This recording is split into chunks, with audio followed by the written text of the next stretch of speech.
First off, I want to thank the brave men and women who work behind the wall. I want to thank them on a national level because their job goes unrecognized. How do they try to turn a guard? Well, correctional officer. Sorry, I apologize. But correctional officer. What you guys doing today? It's Anthony Gangi, host of Chair Talk. I want to talk real quickly about a game that inmates may use to manipulate a move. It deals with a hidden threat.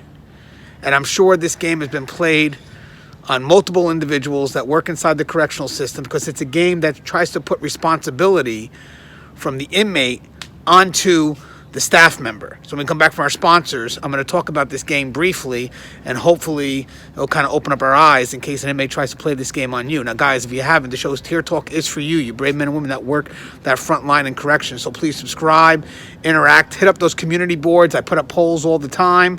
And guys, don't forget, share the content.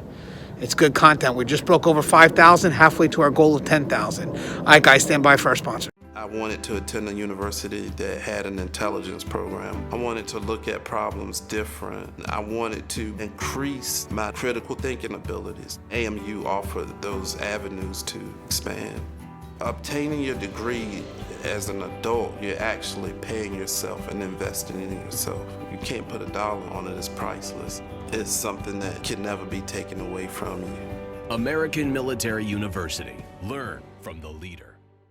Thank you guys for listening to my sponsor. Now, most of the time, the game that this inmate's going to play is going to usually be done during a one-on-one interaction, but it also could be done on a written format, whether it's a grievance or through the kiosk. And we have to be very wary of those written formats because they're done for a reason.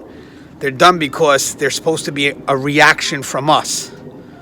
So when an inmate puts something in paper or puts something through a kiosk, there has to be a documented reaction from us that shows we handled the situation. We do not want to leave that open.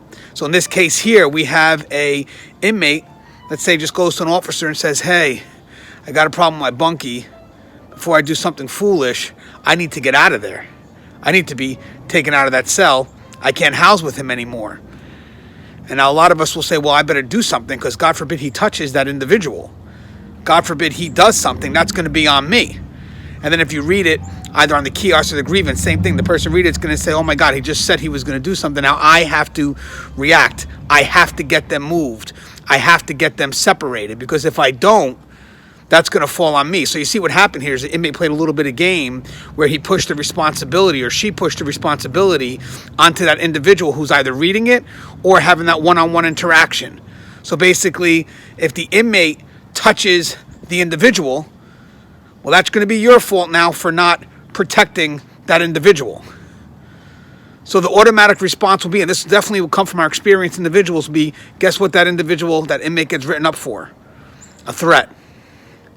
The inmate just made a threat. It's not an overt threat, but it's there. And that's how you're going to regain that sense of control back. The moment the inmate tells you, hey, I'm having a problem with my bunkmate, you're going to need to move me before I do something foolish. Okay, so you just made a threat, correct?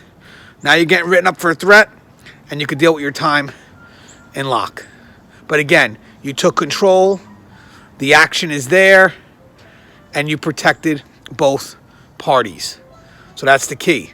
So if they wrote it or they talked to you on a one-on-one, the point is you committed to an action.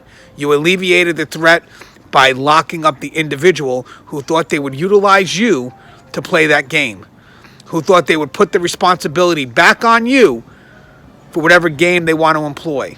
And most likely, it's usually to manipulate a move. As always, guys, the show is Tier Talk. If you haven't, please subscribe, interact, hit up those community boards. We've got some good polls going. Guys, share the content if you can. And as always, stay safe.